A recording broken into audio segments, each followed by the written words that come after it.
Hey,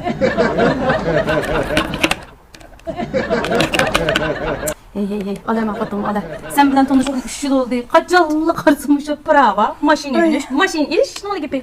Başka gap yok mu senden? 300 yeriyen aspirant imtihan bergen olsam, imtihanda ötüp aspirant toplağa koydum. Oyunun botta aşkaqlama joltman şu yerinde mektep 3 yıl okuydu ekan. Kes büyüğün edip senden de. Oy sen pek küçük kettin, pek zor öğretiyorsun, sanmış para verişine. Ha oyuncumu zörörü diyor. Qara uyumuz gelmemiz şu borunsu ben uyum bilen idare emek. Yetkin aptızım kolaylık bilserdigine.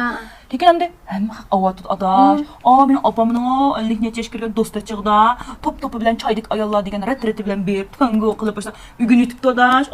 Şu apayla çıqda edep yesem hemen amsam hem dedim dep qoladi. O da hem de o apaylarınki vaqti baqara pensiyaya çıktı, hem sayat qılay degan doyak maşinayda şu zörürüytü badu hem de. Hem seni onlara bu manki nimançı ola cinanı qıynaysa hem de. Adaş degan bilen qaramış dostlarımız maşinayda qara. Bu çay maşinayda. Ben təsəvvür etdim. Ben o taq maşinam neydə basam çayğa. Kirib jozu aşkın şarapları taşlap koysam. Kızlar adaş Recep keçikip kaldın bu dese.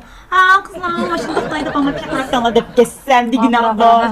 Ben işletiden maşını sevdim. Olan bayına tepsiye çıkardığımda bir kulağımda rol, bir kulağımda telefonu çavuş bin katıp. Mana kızlar, o yaşayın.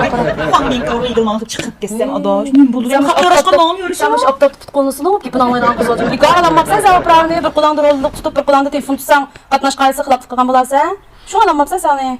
Odaşam həmməldən həydigan keyin mən həyday dedim. Xəxlağı andı pravolanmaqdı. Deməyəm de maşinadan pul yox gedib qalmam. Xəxlənim dedi. Ma əlim dedi. Qızlarım bilan dedi. Bana maşın.